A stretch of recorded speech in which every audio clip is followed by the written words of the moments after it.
Okay, so um, good day, everyone. Sorry for keeping you wait, but we will start now. Um, and warm welcome to you from my side. I am Samer Helmi. I will do the opening of this webinar. It's true honor to be here today. I want to first to express my thanks to our colleagues who are joining us today. Anju will Bardan, our co-director in the work program of heritage and culture identity, and also our friends and our colleagues from the Indigenous work program of the UIA. I also thanks the Union of International Architects UIA for hosting this discussion. The title of our webinar towards the contemporary reinterpretation of the vernacular heritage of the indigenous people of the world is more than just a phrase. It is a call to action. We stand at a critical inflection point.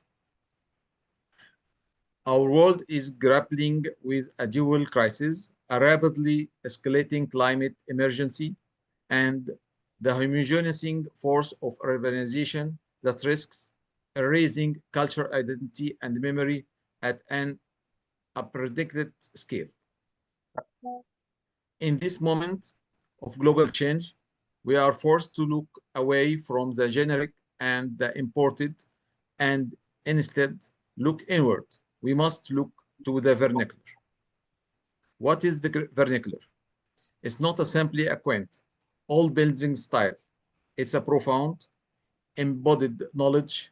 Its architecture in deep coherence with its geographical locations, respecting climate, topography, and resources, and of course, culture. Critically, it is also architecture that embodies culture coherence, the construction techniques, social relationships, and belief systems of the people. For millennia, this approach results in structures with low energy consumptions and minimal environmental impact. The challenge we face today is this: how we move this heritage from being an object of conservation to becoming a living, evolving language for modern sustainable design. Today, we have three exceptional speakers who will address this question through the lens of their unique experience, grounding our global theme in powerful local realities. We begin with Amal Turki, who takes us to North Africa to explore the indigenous urbanizations and revenation of the vernacular among the Berber people of Algeria. Amal's work dives straight into the tension we must all confront: how Berber communities navigate urbanization, a process that often seeks to standardize, and how they claim it is a platform for expression of identity. Her case studies will show us that reinterpreting the vernacular is not about freezing the past, but about a necessary negotiation between culture, memory, economic conscience, and modern aspiration. Next, we hear from Chief Patrick Rupert. Patrick brings a powerful curricular perspective to the table, privileging the use of indigenous knowledge in the design. His presentations tackles the ongoing colonial context in building form, highlighting the resilience of indigenous ways of knowing despite systematic efforts and dismantling them. Patrick's work is a fundamental reminder that before we can talk about sustainable design, we must first talk about decolonization and the absolute necessity of recognizing and elevating indigenous architecture and their invaluable knowledge system.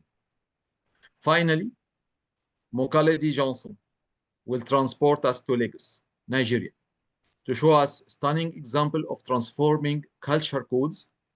His research on remaining scarce forest heritage for climate regulation. reveals that traditional practices were inherently ecological. Scared, forced, once marginalizing or degraded by urban expansion, are in fact a blueprint for placemaking, biodiversity, and urban resilience. He shows us how this traditional wisdom can be actively reintegrated into the fast-paced urban fabric of the future. The investigations we will hear today will focus on design, sustainability, cultural coherence, and resilience. They promise not just to give us an academic insights, but practical pathways forward. Our aim is to investigate how indigenous culture values can be preserved and reinterpreted, and to identify the essential tools for integrating this heritage into a truly sustainable future. We are not here to be nostalgic. We are here to listen, learn, and recognize that the solution to our most pressing 21st century architectural challenges has often been right there, preserved in the wisdom of original people, indigenous people worldwide. Thank you, and I look forward to the knowledge sharing that's about to begin. Anju,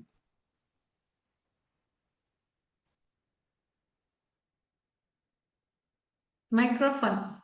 microphone. Hello and good day to everybody. I'm Anjumala talking to you from Kathmandu, Nepal, the heritage city of Nepal. Today, for the first time, the Heritage and Cultural Identity Work Program is collaborating with the Indigenous Peoples Work Program for a joint webinar. It's a very interesting topic. So without much ado, I think we should start off. We are starting off with our first speaker, Amal Turki from Algeria. Amal is a practicing architect and the founder of the Cabinet d'Etudes, Techniques and Architecture and Expertise, established in 2007 in Reghaya. I hope I'm pronouncing it correctly, Algeria. She graduated from the Polytechnic in Architecture and Urbanism in Algiers as an international expert in architectural heritage, sustainable development, and building pathology. She dedicates her work to combining creativity with technical accuracy. Her practice focuses on architectural design, technical studies, project management, and real estate expertise with a strong commitment to preserving heritage and promoting sustainable approaches in construction. The title of a presentation today is Indigenous Urbanization and the Reinvention of the Vernacular, the Case of the Berber Peoples of North Africa, Algeria. So over to you, Amal. Thank you for this presentation, Anju. Good morning, all. So today we want to present a global idea of indigenous urbanization and the reinvention of the vernacular to the case of Berber peoples of North Africa in Algeria. Can share the document, please?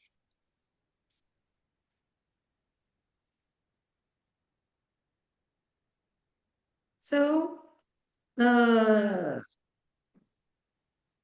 in Algeria, in a context of globalization and increasing urbanization, indigenous peoples are facing profound transformation in their ways of living and housing. In North Africa, Berber or Amazigh people communities have a rich vernacular heritage, marked by architectural forms and know-how adapted to local environmental and social-cultural conditions. However, this heritage is today being challenged by urban dynamics that tend to standardize built spaces according to exogenous models. This study explored how Berber peoples are reinventing their vernacular heritage in contemporary urban contexts through a cross-sectional analysis of cases in Algeria. It examines the forms of appropriation reinterpretation, and marginalization of traditional Amazigh architecture. The objective is to understand how urbanization can become a platform for the expression of identity, but also a space for negotiation between cultural memory, economic constraints, and modern aspirations. By mobilizing multidisciplinary approaches, this work highlights the tensions and potential linked to the reinvention of the indigenous vernacular in changing world. This presentation, in this presentation, we expose first the amazing vernacular heritage, the current urban dynamics, the reinvention of vernacular architecture, contemporary practices, and finally, the challenges and perspectives of the reinvention of the vernacular. And we close with the conclusion. So, I begin with the citation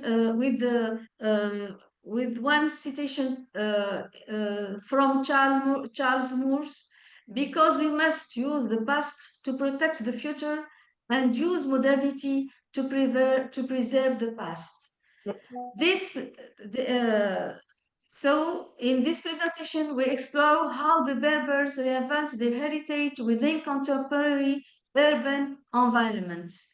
We begin to present what's the patrimoine vernacular Amazigh in slide 2, Summer. Okay.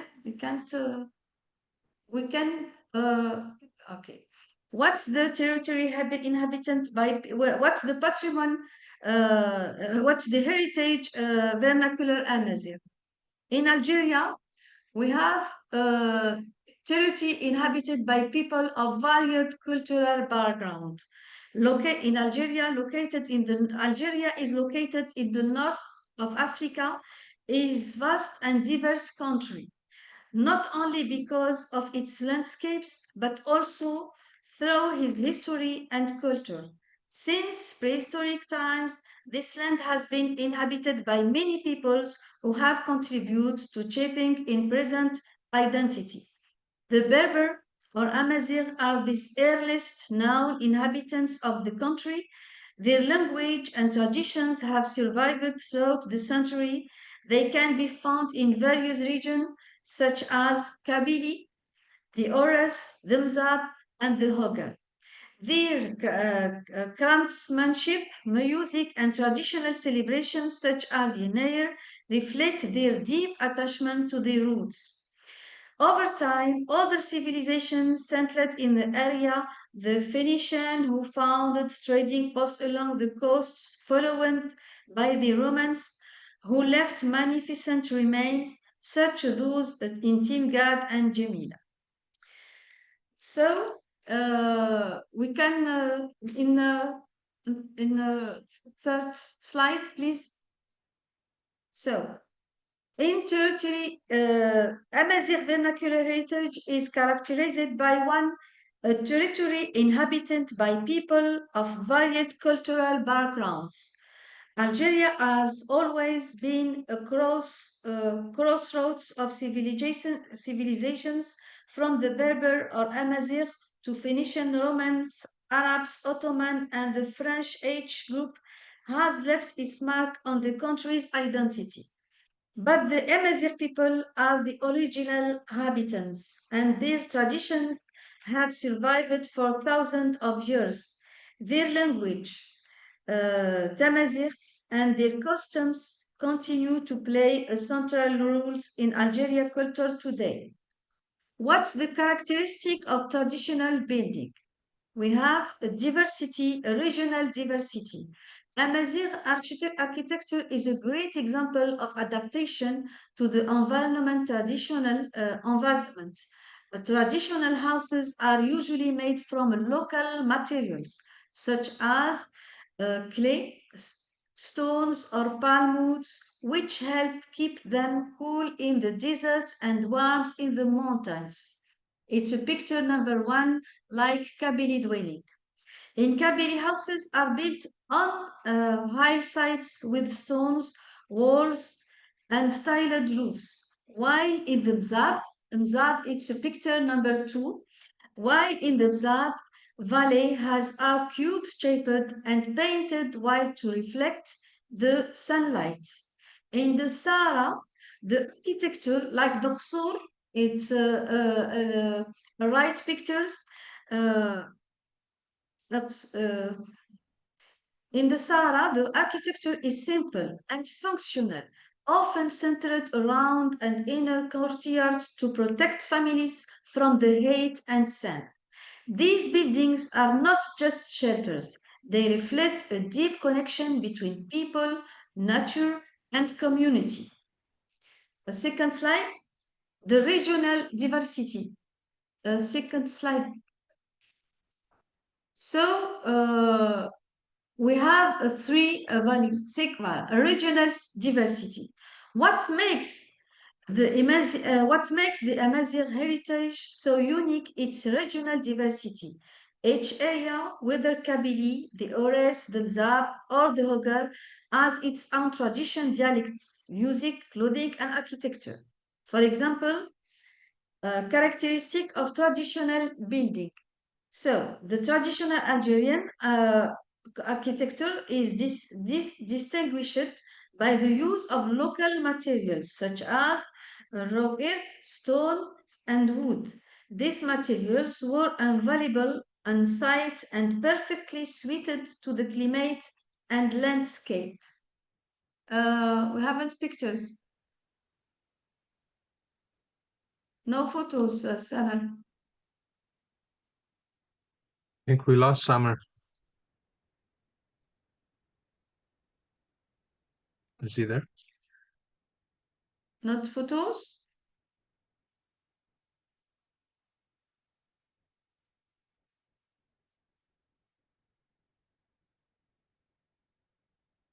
Samar?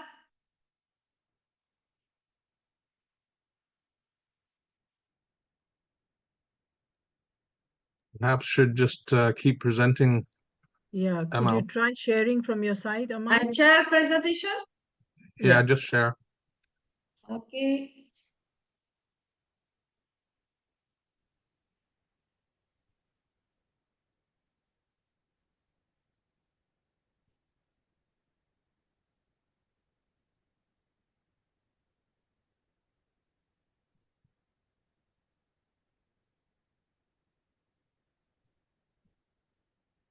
You can see? Yeah. No, yeah, now. No? There is a patch, but you can continue. Yes. It's correct? Yeah. Go ahead. Okay. So, uh, what about the regional diversity? So, traditional Algerian architecture is distinguished by the use of local materials such as raw earth, stones, and wood. These materials were available on site and perfectly suited to the climate and landscape, like Ores, the troglodyte dwelling fortified sur, Kabylie stone construction tiled roofs, terraces, Bohemian chic, and the Mzab, compact settlements and communal living.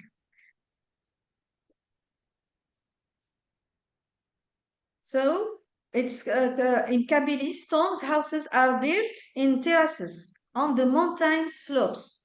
The village is organized around the Tajmat. The communal houses where inhabitants gather for discussion or decision. In the Mzab Valley, urban planning is both religion and communal. Towns are built following a circular layout centered around the mosque. All the houses have a similar appearance, symbolizing equality among residents.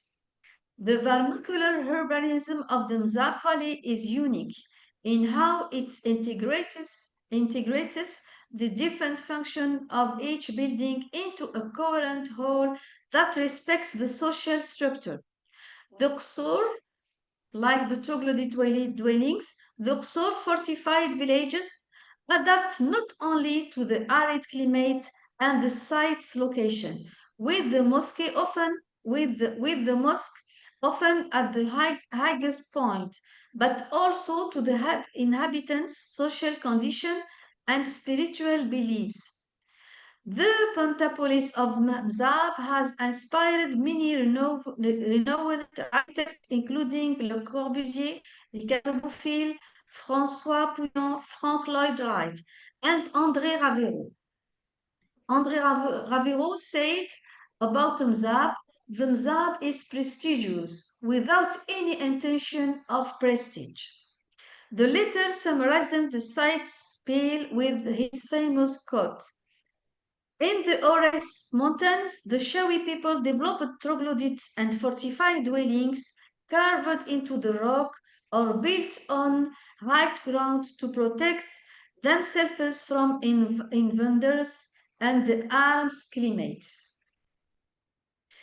So we have the values and meanings. These architectural forms carry strong symbolic and cultural values. We have durability, as the natural materials used are ecological and recyclable. The solidarity, reflected in the collective organization of villages, a cultural identity, since each region expresses its history and tradition throughout its architecture. And finally, ancestral know-how passed down from generation to generation. In typology and symbolism, there are several architectural types from across Algeria. From this example, each dwelling is not in symbolism in Kabilis stone house and fortified Shawi's houses and Mozabit Ethan houses. In conclusion, architecture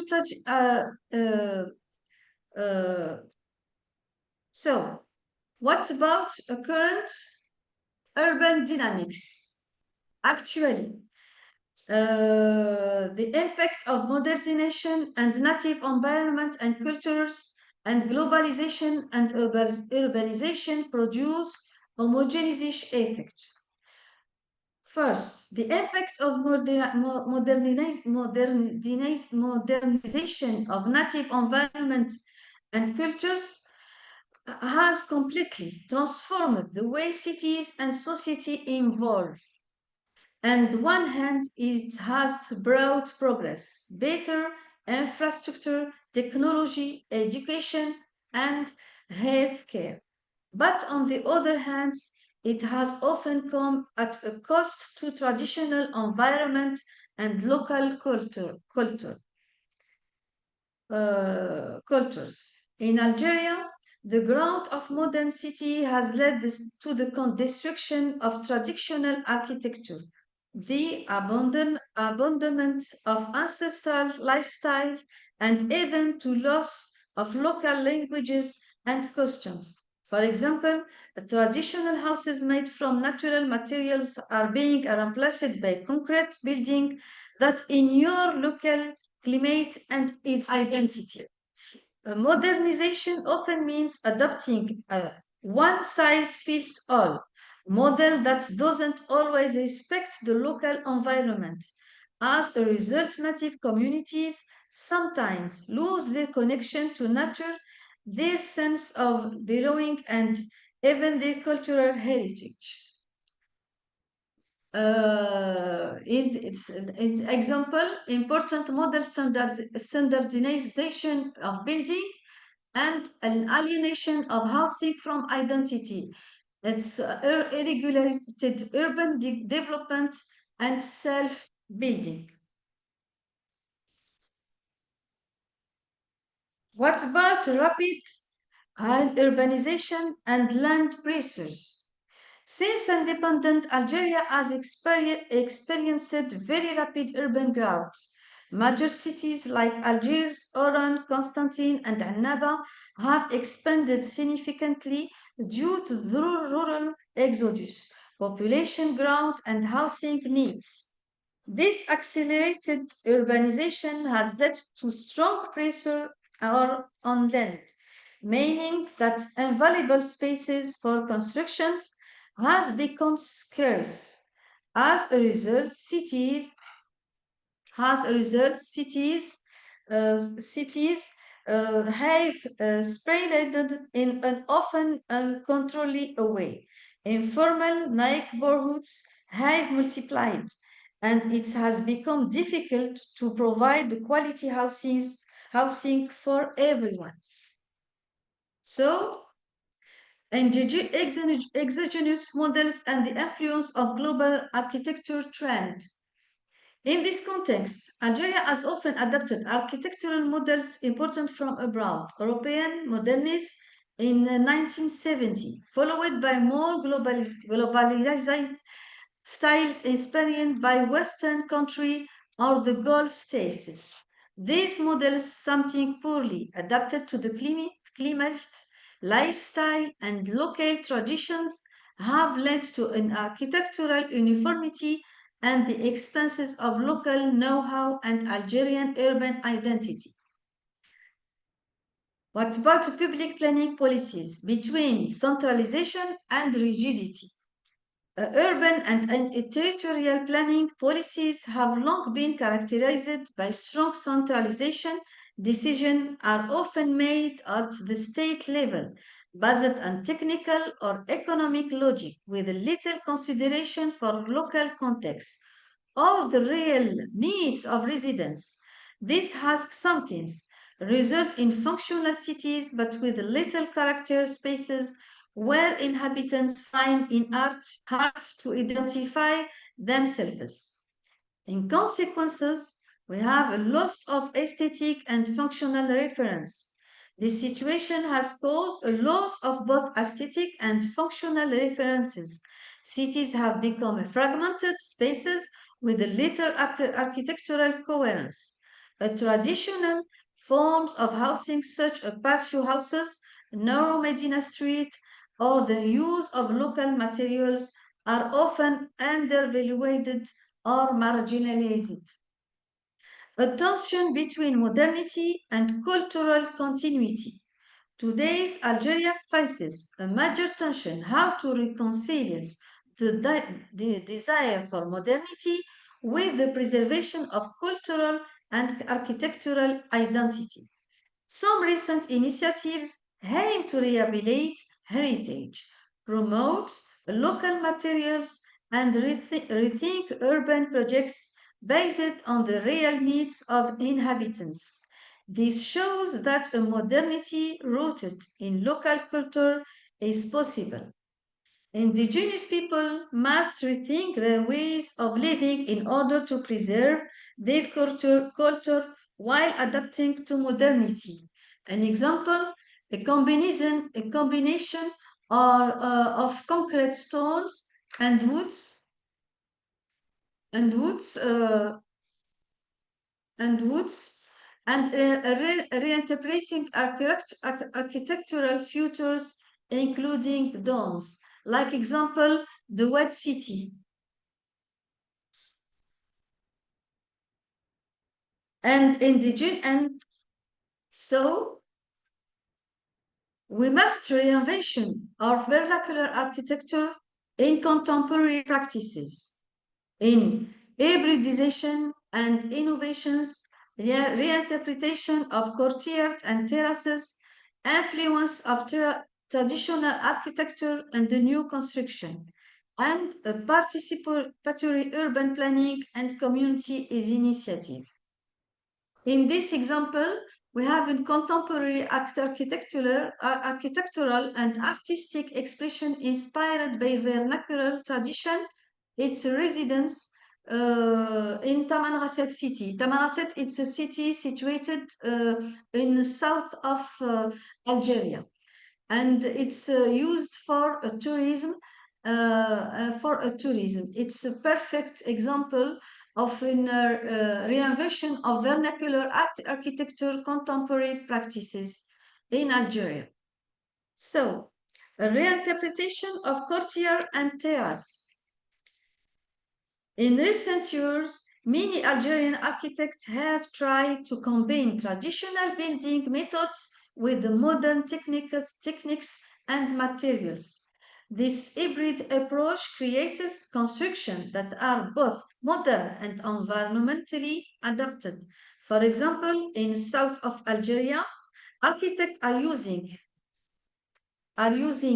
earth and adobe to improve natural insulation while integrated concrete and glass to meet modern comfort standards. A reinterpretation of courtyard and terraces. Example in Kabylia, the Mzab Valley or Saar. In traditional Algerian houses, whether in Kabylia, the Mzab Valley, courtyards and terraces play an essential role. Today, these elements are being reinterpreted in new housing projects. They bring natural light ventilation and create private outdoor spaces that reflect Algerian ways of living. This shows how traditional spatial concepts can inspire modern design. The influence of traditional architecture in new construction. Modern Algeria architecture is increasingly inspired by the local forms and tradition and materials, such as domes, arch, and whitewashed walls. These elements come from vernacular tradition, but are used in new and creative ways to give a building a unique identity that feels both local and contemporary. A participatory urban planning and community initiative, like this example in Kabylie, which have all peoples participates to revitalize their villages. In some region community-based projects are emerging. Citizens, local builders, and architects work together to renovate our village or design sustainable housing that respects the landscape and the social habits of Algerian communities. This participatory approach helps preserve a cultural identity while improving quality of life. And we have two examples, an example in Kabylie and an example of city Tefilet Gardaya, where we have asserting identity within urban contexts. In conclusion, the reinvention of vernacular architecture in Algeria shows that traditional and modernity can go hand in hand by using local materials, rethinking spaces like courtyard, and involving communities. Algeria is building as a more sustainable and cultural rooted future. What's the challenges and perspectives of the reinvention of the vernacular in Algeria? In contemporary urban environment, Berber identity is undergoing a process of reinvention. Traditional cultural elements such as architecture, crafts, and artistic motifs are being reinterpreted and integrated into modern urban life, allowing communities to maintain a connection to their heritage.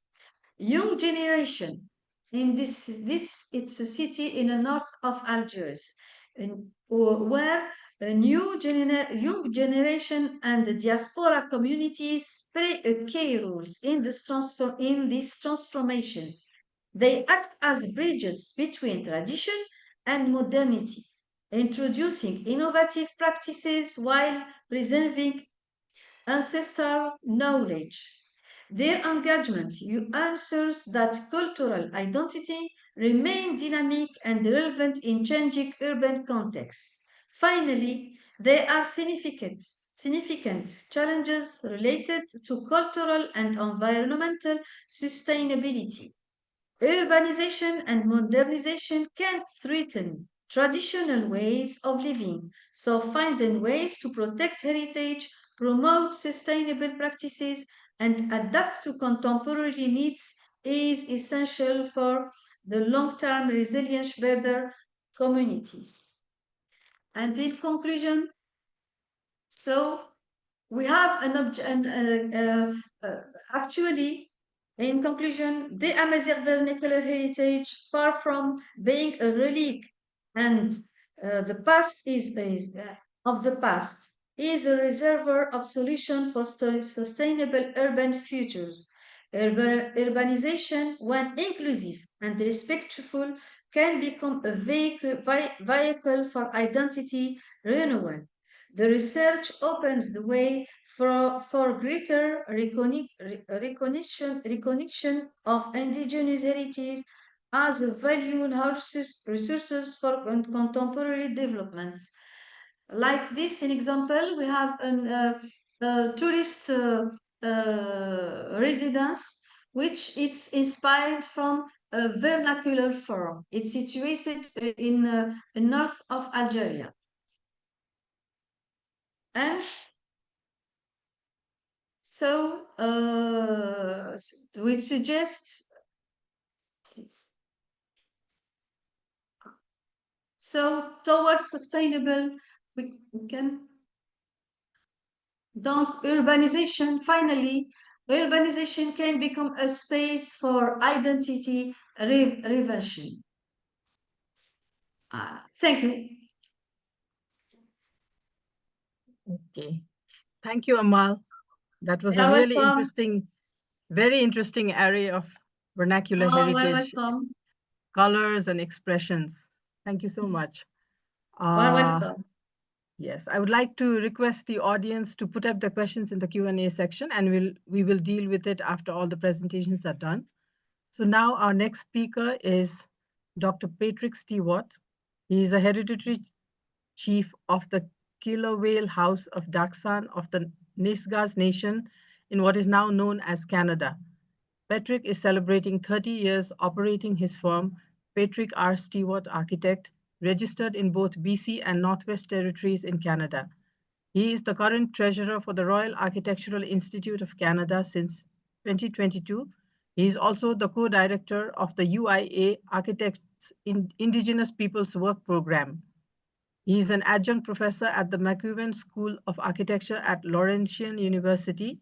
He is also co-editor of our Voices, Indigeneity and Architecture 2018 and our Voices to the Decolonial Project 2021.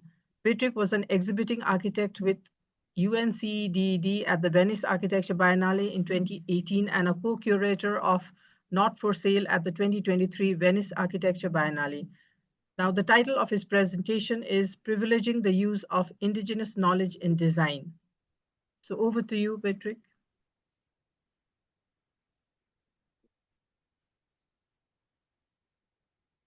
Thank you very much, Anju.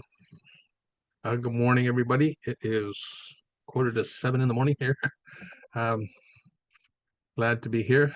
Simigagat Sigadafanak Kubultsik Smogat Sabak White Niskani Mudakani Kingosh with Kutwi Luamt Karamogasam. Very glad to be here. And thank you, Amal, for your interesting talk. So this morning I want to look at what we're looking at in our nations here.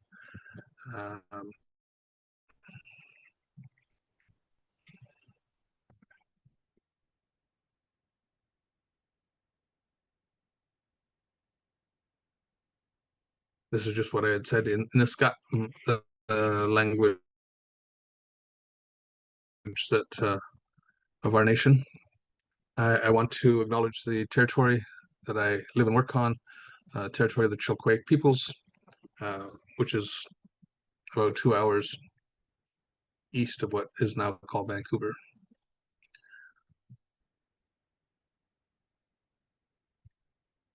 So, in Sakalzapnism, together we'll build a village.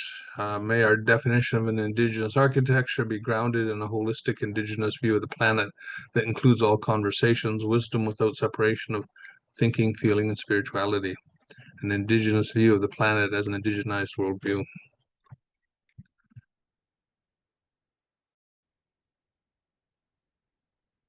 Mountains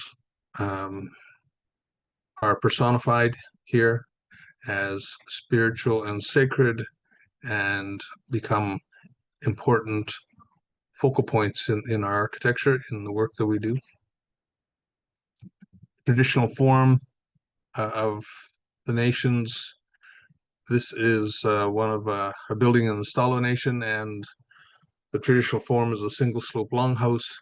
It is a wood construction, so in British Columbia, wood is the primary building material, and they use their symbolism throughout the architecture. So this is there's a basket weaving pattern that's inlaid in the cedar siding. It's a protection symbol to protect the inhabitants of the. This is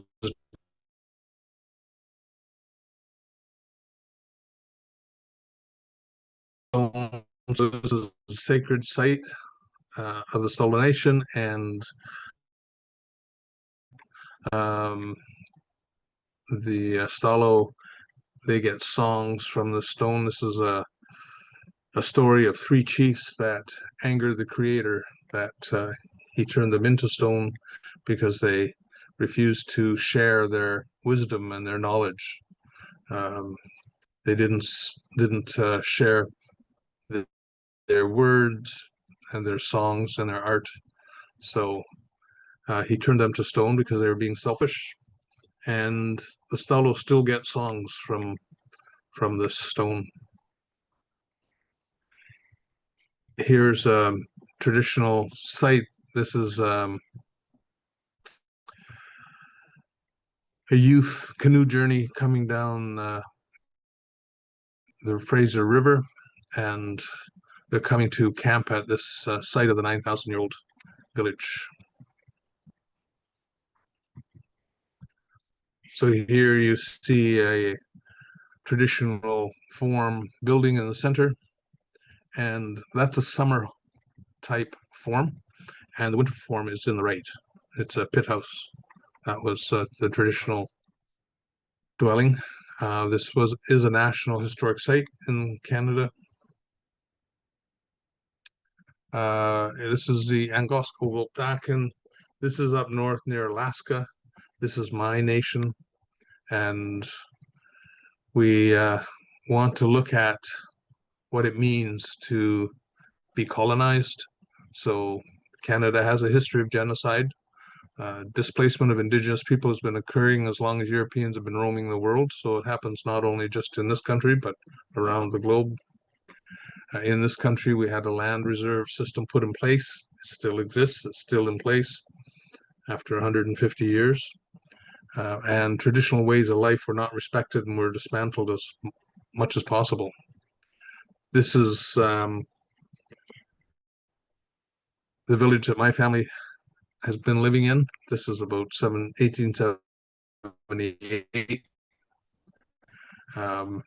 This is a Mary Church here in the background that still exists, and there it is on the right in modern day.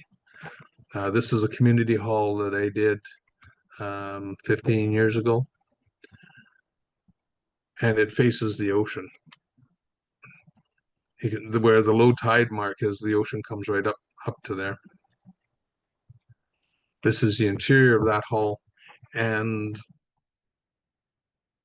the culture is still practiced every day, every week, and it's forms a large, significant part of our life. But there are remnants of colonization that still remain in the land. And in the face of colonization, there were significant violence done. And if you were a person of color, you were second-class citizens or third-class citizens, and you were not treated the same. And it continues. So we have huge social cultural issues that you look at the incidences of adult incarceration, homelessness, youth in secure custody, domestic violence, just goes on. The list is huge that Indigenous people suffer. So how to be an architect in this context, and who is, inspiring who. And when you look at the Indigenous knowledge influencing design, so it does give us a set of roots from which to design. And our context continues to be issues of discrimination, oppression, stereotyping, tokenism, paternalism, ever since colonizers arrived in this land. And so we have about 20 registered Indigenous architects in this country out of 5,000 or more architects in Canada. I think it's closer to 8. And so, I think there needs to be a community-based architecture that's community-led, focusing on community vision, with goals and objectives. As architects and landscape architects, we facilitate that vision. It's not our vision, but that of the communities. So that's the way that I practice. And, we use the knowledge from people in the community. This was an outdoor theater that one of the community members had inspired and designed, and it got built. It's an outdoor theater in the community, and yeah, it was in commemoration of a centennial commemoration of a treaty that had been signed between the British government and the First Nations. And when you look at this country, we have 50 different nations from sea to sea to sea, representing 50 different languages in over 700 communities, with almost 2 million citizens. But when you look at this country called Canada, 90% of the land is what the government terms crown land. It's held in right of the government and right of the crown, the British crown. So we often say crown land is Indigenous land because nobody else lives there. And on that basis, we went to Venice Biennale in 2018. And I'm sorry, this is from 2023. I've been there a couple times. 2023, we had a demand of land back.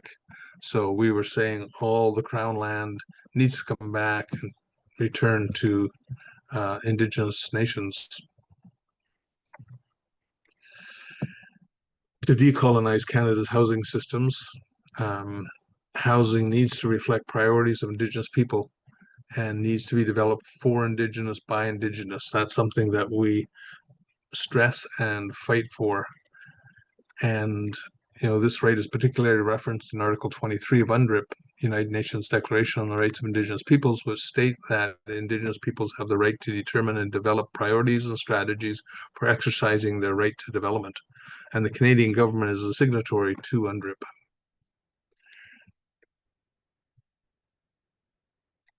And we need to all do this together. We can't do it alone. Everybody has to participate. And We also call for Indigenous inclusion and leadership, where it's our voices that are heard and nobody else speaks for us but us. These are a couple of books we did, Our Voices, Indigeneity and Architecture, and Our Voices to the Decolonial Project, where we had all Indigenous authors from colonized lands. And so in architecture, may we acknowledge the sacred, acknowledge the process, the ceremony as architecture, and see architecture as ceremony. And with that, I'll say to Exinus and thank you. And I'm done.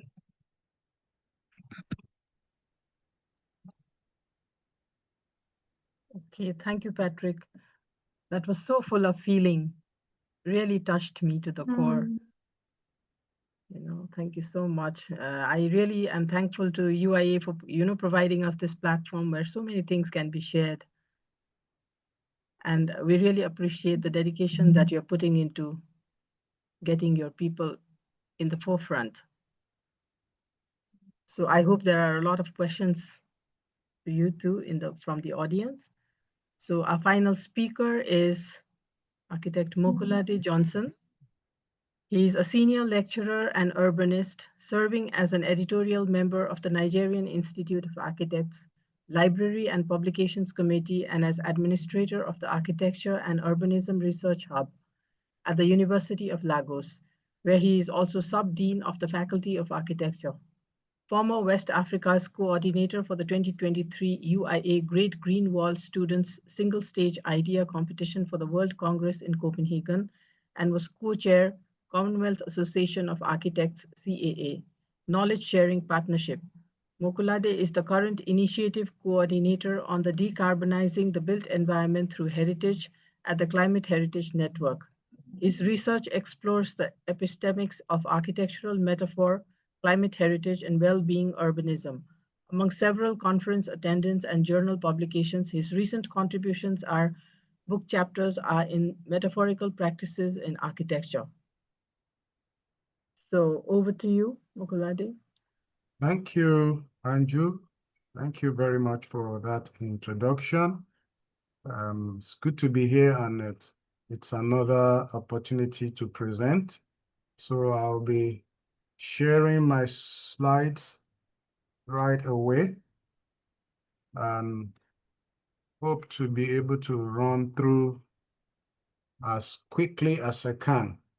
Once again, I'm very grateful for this opportunity. So I'll be presenting on reclarifying Yoruba dialect heritage in indigenous architectural thoughts. And it is from this perspective that I hope we'll be able to discuss the issues that affect contemporary architecture in Southwest Nigeria. I'm using the Yoruba example as the case in point, tracing the history, the historical background that is leading to the chaotic form of architecture that is present in today's urbanism at the levels of the rural and the urban centers, as you might find them also in other African countries. Architecture has lost its meaning due to one colossal impact of colonialism. As Patrick mentioned earlier, it's not only in their part of the world, it has also affected mostly African civilizations and settlements. So this study is actually looking at the language loss that has affected even the training of architecture from the cultural perspectives. What are the meanings of words? A recent study, showed that even in wider communities in Rwanda, in Tanzania, there's a loss of terminologies, local terminologies, thereby eroding the architecture of, the architecture of the natives, as it relates to how they can practice it, and the real meaning of this language, of these local terminologies in the presentation of the worldview, of the communities, affected. Yoruba is a tribe of people in the southwest Nigeria, and due to slavery and colonialism later, they were able to, first, it was slavery that drove them to countries in the southwest Nigeria, southwest Africa, in Togo, in Republic of Benin, before they went in diaspora to countries in South America and also Central America and parts of the present day United States. So, but if you follow my arrow here, these arrows show the impact of colonialism and slavery, which affected the language, as I will explain later. And this arrow shows the direction of movement of people, either forcefully or by trade or by colonial interests. So you see them moving in splinters to as far as Jamaica, Haiti, and some of these Central African countries. And by providence, that influence ended in the 1870s, and we were able to have people tracing themselves back to their original roots in West Africa. You find them in present day Sierra Leone, Ivory Coast, and back to southwest Nigeria, where it is considered home. So you can see the effects of the dispersion of colonialism and other acculturations as it affected the Yoruba tribe, the Yoruba ethnic in that area. So talking about language, you see the slide that I have is showing us the movements from originally Yoruba core language. Colonialism came and English became the domineering texts, and it endangered the original Yoruba language and its direct meanings to the heritage. And then also, because things have to change after independence and shortly before then, this Yoruba dialect and the English language that was imposed became what is called pidgin language. And as such, there was a dilution of the originality of the language. And when you move further down in current times, in the last 60 years of acculturations, you find out that the original Yoruba language has been eroded so much so that you don't see them in architectural training.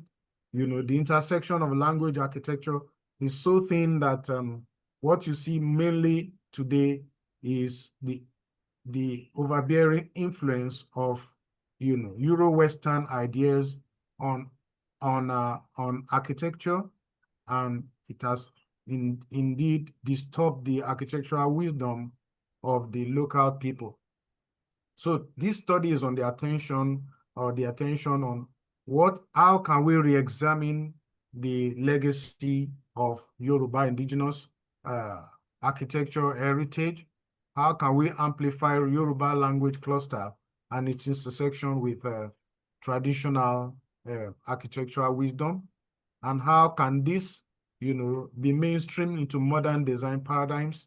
And, how can we use that to affect indigenous practices? Then you see the materiality, how that one has been affected, and even the cultural symbolism and the loss of local dialect that confers meaning on terminologies. So this is vintage Yoruba village layout, which is a testament to the fact that you can find a settlement integrated into the diversity of the ecosystem.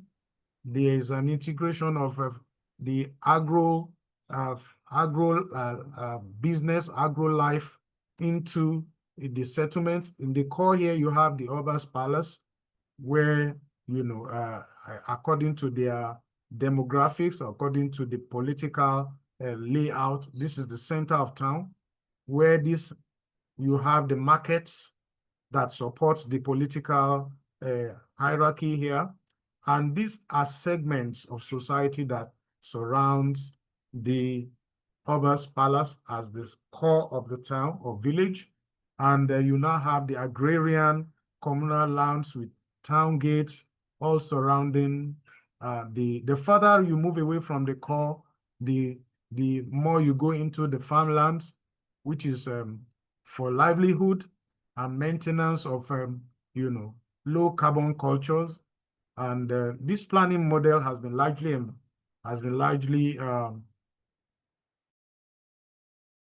abandoned due to more and more moving towards Euro-Western ideas and concepts. So you also see how these effects or these influences affected typical native planning grid in housing, and in how these housing layouts are, you know, are done even in the older generations. This is a typical layout of an Afro-Brazilian house, which is one of the dominant housing patterns, housing typologies that you have. You know, the veranda in front, deep veranda for socio-cultural interactions, the hallway to distribute you into the spaces around the building, and the courtyard space, which is one of the indigenous remediating spaces for the house layout, and you find the rooms and the kitchens at the back. Now, I've tried to let us know that the locals, the Yoruba people, have their own terminologies, architectural terminologies that, you know, has been there pre the colonial times, and that is, as you've seen on my screen, the courtyards are called agboile, and verandas, which you have in front of the houses, have their own names, carved doors, ilekun, and the columns, you know, also show that they have their own peculiar columns and the architectural terminologies that they have used before the obliteration through colonialism. I try to explore the local dialects here to encode architectural meanings and also examine spatial practices, as you saw in the last slide, and also to advocate for decolonized architecturally rooted or culturally rooted architectural expressions. There is that Erindilogun philosophy, which is like a paradigm or a principle, you know, that guided, you know, how spaces are evolved and, you know, what it means. Taking a typical column, a Yoruba column, you have what is called otita. That is the column base, and the shaft, which is the opa here, you know, and the column capital, as you have it in the Europe acculturations, is called Yoshuka here, and the windows are Ferese and Ilekun. But I want to let you know that today, as I've been teaching in the university for the past 17, 18 years, these are not in training books. So we still learn architecture using the European or Western ideas or windows to understand our own local architecture. So decolonizing starts from there. If we have to, you know, erase and retrain even practicing professionals today. So using these indigenous principles, we can affect the spatial practices that shaped ecological and cultural contexts, and use of local materials as responsive building forms, you know, and also affect the architecture as both functional and symbolic This was a photograph we took on a research field in 2019, about 500 kilometers away from Lagos as the capital of Nigeria. And you can see that they used indigenous methods. You have the layers of adobe in layers and courses, and the windows are constructed such that even when it is closed, you still have the air exchange because of the hot, humid climate. And the photo on the left, the image shows us how the locals are able to integrate their own graphics, their own patterns, their own indigenous representations, and use them on their homes as the deep veranda in front, like I mentioned earlier, and also how that affected, the total architecture of the public realm there. And the next is the materiality and ecological awareness. You can see that in this is part of a dilapidating Olowo Palace in southwest Nigeria. So that's also about 600 kilometers away from Lagos north. And we can see that the adobe and local materials with low carbon contributions are used, timbers and wood. But the image on the left is showing you that it has been obliterated because of new colonial impositions on the use of building materials.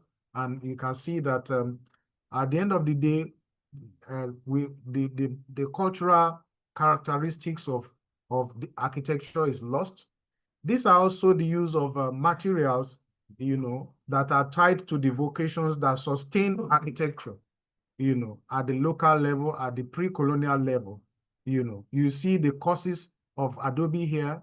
I actually brought them so that we can see that there's a low-tech, low-carbon method of construction, which has been abandoned for Western materials these days. These are works of sculptures, which is used as columns on this courtyard in a palace that is in Idori, in southwest Nigeria also. And look at the carpentry works that supported the making of doors and windows, and the artistic impressions that you get from them in terms of colors, done by the ethnic group, and that shows us that there was diverse ways in which these things were done. Also, we looked at the art and the craft that created the identities, and the community-based craft supporting architectural expressions, and how this, has been diffused through the spirituality and the materiality that we had there. Yoruba worldview is also a fusion of what I call deity worship in terms of the Ifa principles of, of livelihood, of living, of flourishing, and I interacted with local craft. I want to let you know that sadly, these local crafts are on their way out. They are not being practiced anymore, which is one of the reasons why the current curriculum exchange or review in Nigeria is on time, because we're looking at how we can incorporate all these art and craft back into architectural trainings, and also find a way to leverage on them for unique codes for indigenous vocations. And like I said earlier, honor is a local word, is a Yoruba word for aesthetics, is a Yoruba word for ornamentation, for decoration, because it involves how do you infuse beauty into objects of art, which architecture is one, and how do we do that as a people, use it in the representations of their local identities. The same is going into the textile. These are textile patterns that are ubiquitous in the sacred geometries of the Yoruba ethnic, and we can see that they are rich in that culture, in those cultural patterns, and sadly, as I said earlier, is being lost. We looked at the tangible and the intangible realms. You see that in the Osun Osogbo Grove, we've seen how the nature has been, how this typified building, which can be mainstream into the public housing, is being integrated into the cultural setting and also into nature, which is the form of the earth worship that they are known for. So you have buildings as physical and spiritual expressions, and they have created the forefront as spaces for divine or socio-cultural interaction. And also they use the architecture to reflect their attachment to their ancestral values. And one of the aberrations that we see today is that markets are now called shopping malls, which is in total disconnection from what we had before. These are markets, native markets in Southwest Nigeria, in the Yoruba enclave, are open spaces, with cultural trees, and these cultural trees, create the balance that you want between, or that is needed between nature and the built-up environment. So in conclusion, and another call to action, the Yoruba dialect and design heritage as sources of innovation needs to be revived, and we need to reimagine indigenous native wisdoms for modern sustainability, and also find a way to bring them, from the oblivion towards inclusive and generated architecture that is rooted in the future. So finally, I just want us to look at how these terminologies can be, resurfaced back into mainstream architectural trainings around the world, and in communities, especially in the global south, where the local language has been obliterated by diverse issues of colonialism, acculturations, urbanization, uncontrolled modernization of all these effects and its influences on local architecture. So in its widest native intelligence, we should use the honor as a code to represent an active indigenous knowledge, and we can find a way to continue to stimulate sustainable, identity-laden, meaningful architectural practices. So I want to thank you for this opportunity. I appreciate the UIA organizers for this. Thank you very much.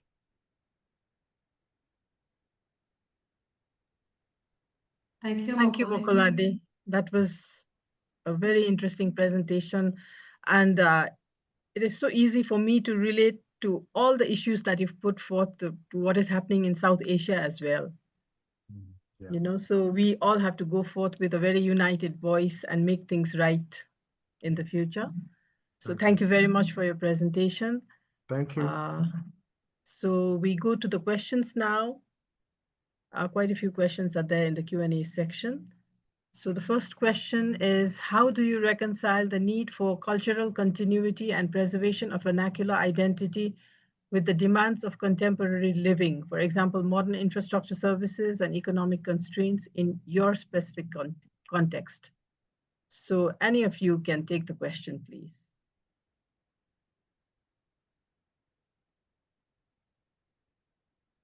Maybe I should go first. Sure. Yeah. Thank you again. That's a very interesting question. And I think it's one of the questions that if we can find a solution to, we will be helping Global South communities to even recreate contemporary living in such a way that it is more sustainable. I know that we have not been thinking about decolonization, as a pertinent topic in the last maybe 10 years. It's just now that it's coming on mainstream.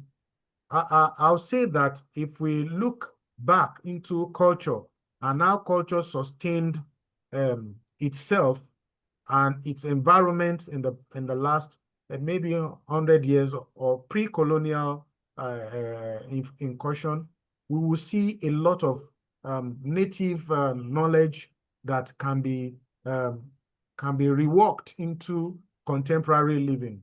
For example, we don't think about how to use our environment, as infrastructure, as a resource for economic gain, and which is why some of the things that were used before we were jettisoned, and we followed the colonizers. I'll give you the example of a courtyard in the design of a family house. By the way, family house in the Yoruba context is regarded as not a housing request. Is like is considered as a place of cultural attachment, because it is backed by so many metaphors that makes it a valuable commodity. People don't sell their houses in the Yoruba enclave because they consider it is taboo, because it is a generational piece that you must hand over to the next generation. So cultural continuity and its memory, is important. And how do we draw up the values that are embedded in it to make sure that we can mainstream them into contemporary living is important. We can do that even in the modern infrastructure. And I think that the time is now for us to, in the global south, to look at those things critically. What do we consider economic constraints? What is important for global north might not be important for the global south in terms of, its direct use and its direct impact and gains. So I think we should look at our context specifically and look at what works for us and how we can, rejig that for modern living. That's what I can say for that. Thank you. Thank you. Patrick, would you like to add to that? Sure. We've had 140 years of colonization, and it has really destroyed our culture, our languages, and that doesn't mean it's gone away. So our languages have all survived, and they continue to come back. We've had a thing in this country called residential school. So we had 150,000 children taken from their parents. My mother was one of those, taken at the age of 5 and sent away for 10 years to school where she couldn't speak our language, even though when she went to school, she didn't speak English. But coming back, it was ingrained in her that she had to speak English. And since residential schools have now been closed, and there's more Indigenous communities asserting their education and the culture, that it's becoming more important to strengthen the culture through the built environment, through our planning, through our practices, forestry practices, fishing practices, all those economies that exist in the community. And that's given hope for the future. And so, that's something that, we strive for. Thank you. Okay, thank you. Amal, would you like to say something? I reserve for the future questions. Okay. So the next question, the webinar synopsis mentions the goal of labeling vernacular techniques for future designs to reduce pollution and lower the carbon index. What are the most promising traditional techniques from your region that you believe have the greatest potential for sustainable, low energy, modern application? I can answer? Yeah, you could take that, yes. Okay. In Algeria, I think that earthen construction like adobe, ramen, earth, I think it's interesting for us. Traditional earthen construction, it's widespread in Algeria, especially in Sahara regions. Materials are local, minimally is processed and low cost. Earthen walls have a high thermal mass, helping moderate day-night temperature swings, ideal for arid or semi-arid climates. This material is recyclable, eco-friendly, and leverages local research. And modern sustainable potential can be integrated into contemporary buildings, houses, extension secondary structure, while maintaining aesthetic and thermal performance. Then a modern technique, compressed earth block, natural stabilizer, improve durability and water resistance while keeping the local character, and works well for a low energy building. Think earthen walls plus insulation plus passive ventilation uh, to result highly energy efficient structure. In urban morphology and compact cloud courtier, narrow street, passive and solar design,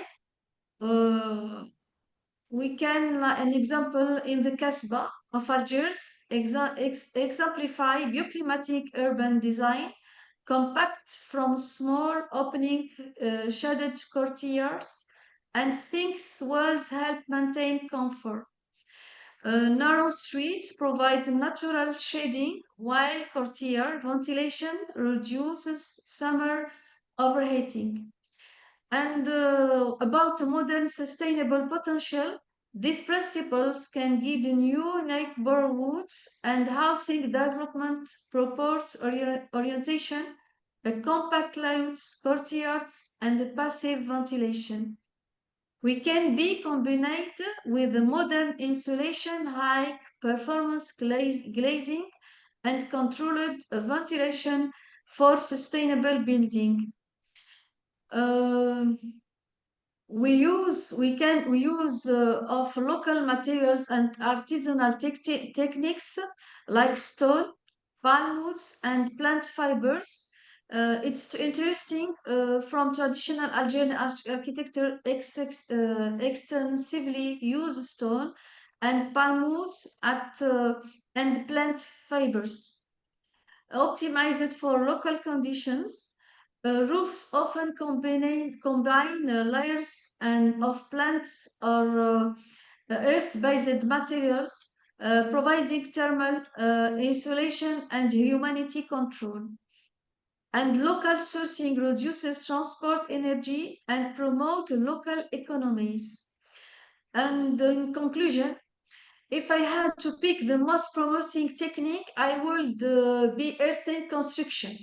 Adobe, rammed earth, due to its local searching, thermal efficiency, and low environmental impact. And urban morphology and local materials come next in possession. I think Okay. that's, I'm clear. Thank you. You are Yeah, welcome. very clear. You are Yeah. welcome. I think the basic core concept of using locally available materials, I think, is the same in all globally, in all the indigenous tribal people and the ethnic community, you know. So would Mokulade like to add something to this? Let me unmute. I think that mainly the way some of these traditional values have been abandoned is actually a cause for concern these days, when we don't even know how these solutions can be derived. Look at the climate anomaly that is all over, and how I'm wondering how this has been sustained, in centuries before now, so much so that it's now a global issue. So I think going back to those traditional practices is actually a way forward, because we don't used to have this kind of I don't know what to call it in terms of how the environment and how the communities are being affected, and the eco-diversity that is now a problem across the world. So I think that like Amal has said, is something that we must reconsider and find a way to mainstream it into modern living systems. Thank you. Yeah, thank you. Actually, the indigenous people, we always like coexisted with nature. Exactly. But somehow in the modern era, yeah, we are going away from it. And now we are looking back for solutions about carbon index and all that, So there's a lot to learn from each other. And I do hope we go in the right direction, because this year specifically, we've seen the effects of climate change and so many natural disasters happening. I feel it's all human induced, in the long run. So would Patrick like to add to this? Well, I think it's all in the name of capitalism, the destruction globally, Yes. right? Colonization has swept away our indigenous cultures and indigenous use of materials. They demonized all our traditional practices and said they were no good, and they had to be replaced by what they brought, the colonizers, and that continues. So we're fighting an uphill battle, and colonization is alive and well and still roaming the earth, and we're still trying to combat that. And you have generations of education that's telling our own children that our traditional practices are not good and our languages are not good. So English is the way forward, and Western science and Western knowledge is better. And yet, when we look at our own traditional materials, they've stood for centuries and generations. And when the colonizers came, they burned our villages. They took all our cultural artifacts, all our beliefs, and put them in their museums. And that's something that we're slowly trying to repatriate, trying to get those cultural belongings back. Thanks. Yes, thank you so much. I think it's a similar situation all around the globe with these small ethnic communities. So going ahead, there's a question for Amal. Your Yes. note that urbanization can be a platform for the expression of identity, but also a space for negotiation between cultural memory, economic constraints, and modern aspirations. What is the biggest tension point in this negotiation, and how can architects and planners best mediate it?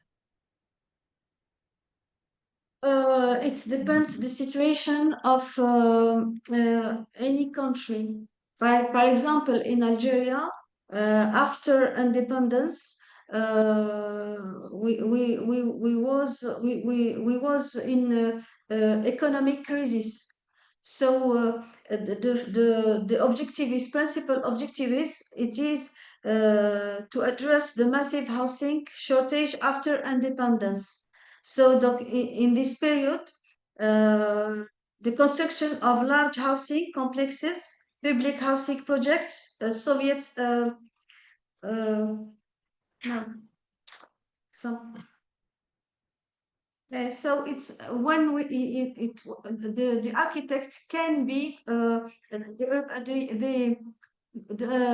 urbanization can be a platform for to build with values of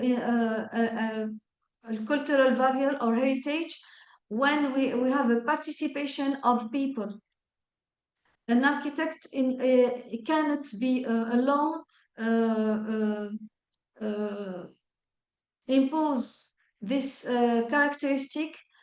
At now in this period we must introduce introduce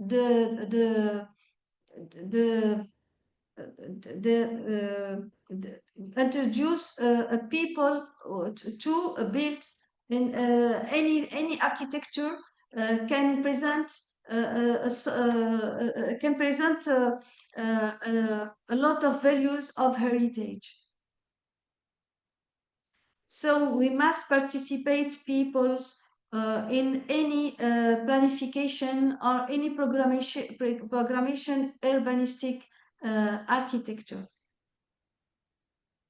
And then any architect can be answer or can be enjoy all heritage values to a contemporary architecture. Okay, thank you. You're welcome. So there's a question for Patrick. Given that indigenous knowledge remain under attack by urbanizing colonial cultures, what is the most significant challenge indigenous architects and educators face when trying to instill and privilege indigenous cultures in the built form? Good question. Thanks for that. Western curriculum in architecture schools is a significant challenge to indigeneity. And we're taught the canons of people like Corbusier, very modernist architects that have nothing to do with our countries, our lands, our cultures, our peoples. And beyond schools, once you're practicing, you're faced with City Hall that has colonial-minded people. You have building bylaws, planning bylaws that dictate layouts of your cities, of your building forms, how high you can go, how big you can go. And, you know, they're very dictatorial. They tell you what colors you can use, what materials you can use. And, you know, it's almost like architecture by number. You know, you just have to do what City Hall tells you. And alongside like City Hall, you have governments, you have your funders who also dictate your projects, your policies, and it doesn't allow us to really do what we want to culturally do. Okay. So literally we Thanks. can say there is no freedom of expression in the architectural arena, at least for the indigenous people, right? It's very constrained. Yeah, that's very sad. I would just like to add on to this, you know, do you have any documentation of your traditional ways of construction, the details and all? There are some sources, but you know, we were also an oral culture, so everything was passed down generation to generation Yeah. orally, so no records kept. And when, like I said, when the colonizers came, like they burned our villages. They wouldn't allow us to practice the building that we did. So, you know, it made it difficult, especially when they took our kids and put them away in schools. We lost that memory. Mhm. So it's been a struggle to get that knowledge back. There's things like archaeology that's been helping. So we're able to find village sites and, but it's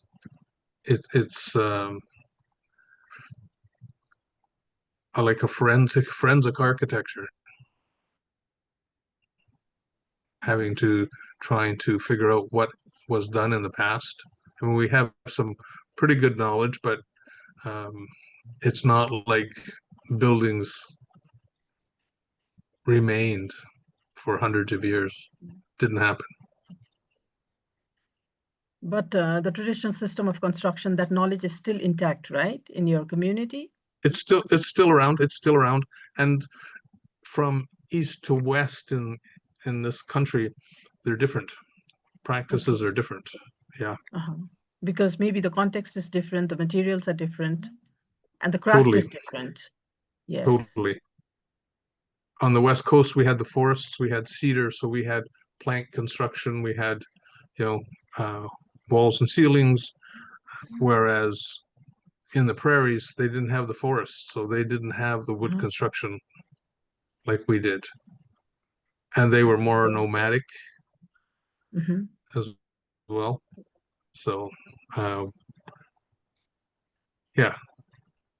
Okay, thank you for sharing all that information. Mukuladi, would you like to add something to it? With this? Yeah, that's really true in the sense that there are established low-tech construction methods that are still, available, documented one way or the other, especially in the last maybe 80 years, due to increased awareness in education and the ability to read and write. So though it was oral before, Patrick said earlier, it was oral too. It was that orality that actually contributed to most of the problems we have today, because not many archaeological information are available. It was archaeology done by the colonialists. So today you still find, especially in the rural areas where, you still have a little bit of sanity in terms of what the people are doing and what have been done before. So you still have some of these templates legible in those areas. And so you can still pick and also, dwell and develop them further, which is why I mentioned the issue of curriculum development. Western curriculum actually made sure that, like I said earlier, the terminologies, the vocabularies that represent the people were not in the books. So they were not in the trainings of modern day or today's architects. And so luckily in Nigeria today, we are reviewing our curriculum, nationwide. And so it's hoped, and we're hopeful that this decolonization and all the knowledge awareness that is required to carry it through, that people will embrace it and also find a way to, put it back into architectural trainings for future use, as it were. And maybe I can use that to answer the last question, because it concerns the Yoruba cosmological principle, which is, one of the things I talked about. For example, when you look at the vintage Yoruba settlement, when you look at the vintage Yoruba village, you will find out that there's a sense of order. There's a sense of a principle that they followed in the layout, which has political meanings, it has commercial meanings, it has even the building typology meanings, and also the livelihood meaning. So there's a lot of resilience that this kind of layout gives to a particular settlement. For example, the political class or the political type, which I would call the king, is located at the center. And as such, all the other people, all the communities is, built around him, both for ease of administration and also for, even the control of the values of the traditional system. For example, there used to be the reservation for what we call sacred groves in locations, and these sacred groves were used for deity worship, which in modern day assessment, you find out that they are also serving dual purposes. They serve the religious purpose while also serving the ecological purpose. They help to maintain diversity, and also increase livelihood. You can grow.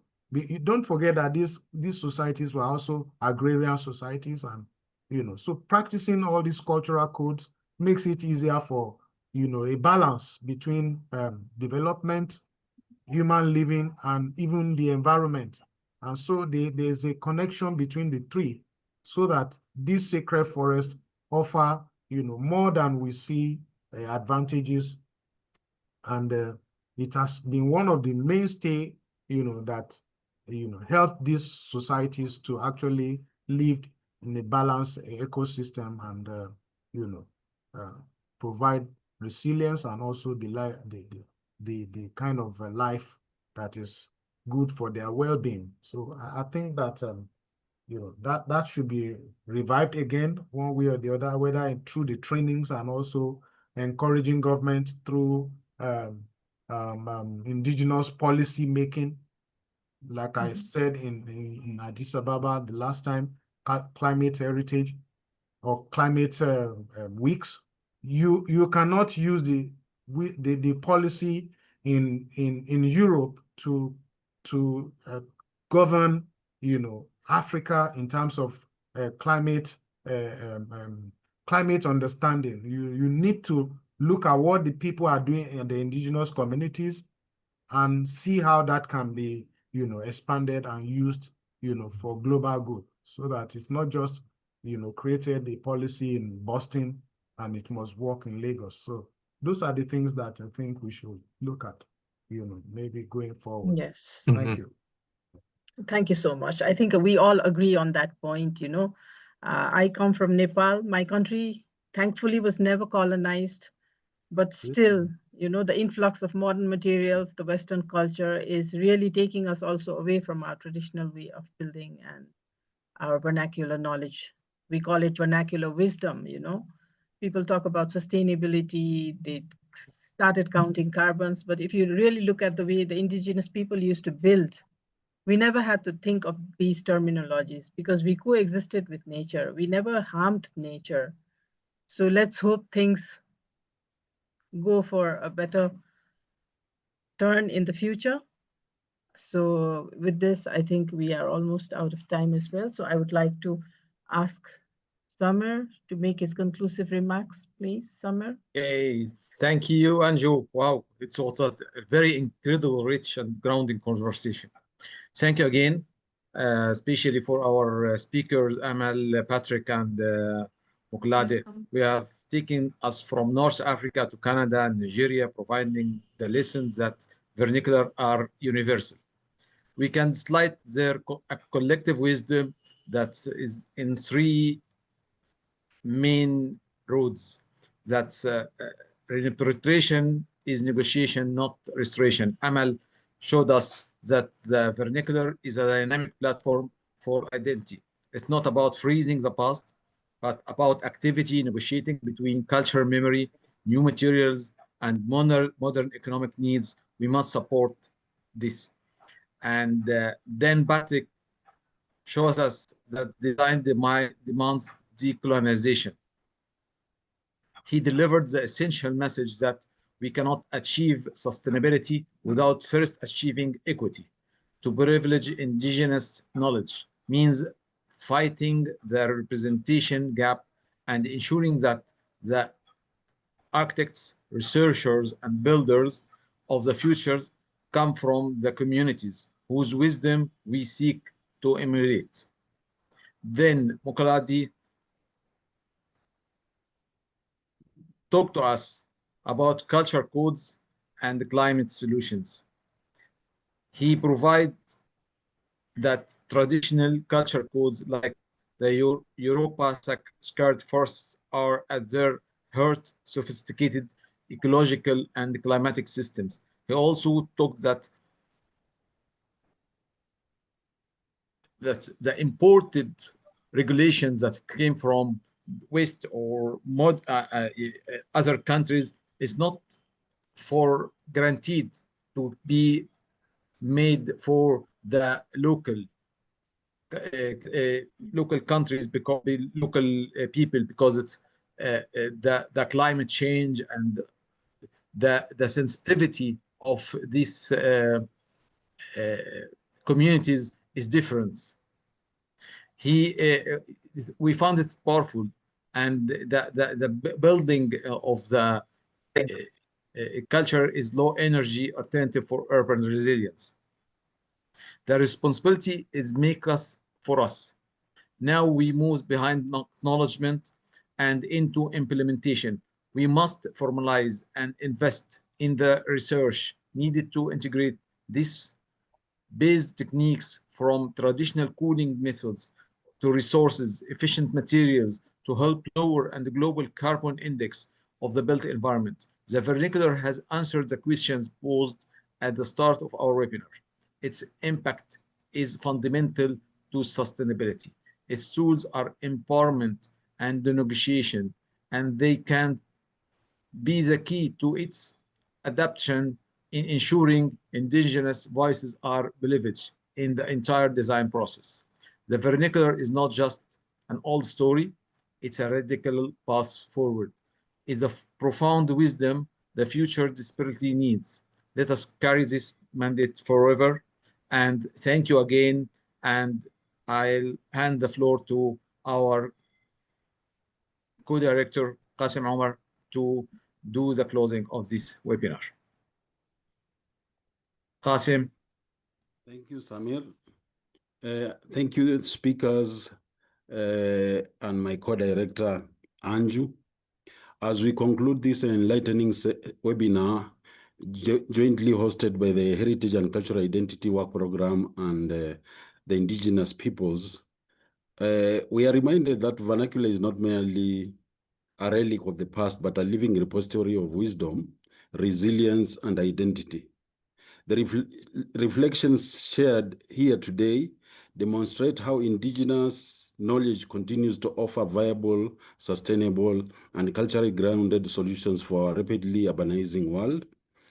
Preserving heritage is no longer about freezing time, but about empowering communities to reinterpret tradition in dialogue with modern aspirations. Let this conversation inspire architects, planners, and policymakers to engage indigenous voices not as subjects of study, but as partners in shaping our shared future. The path forward lies in harmonizing innovations with memory, where every structure, every settlement, and every story sustains the dignity of people and the spirit of place. As we close this, I would also wish to thank all our speakers for finding time to share with us their insights on the various aspects of vernacular architecture.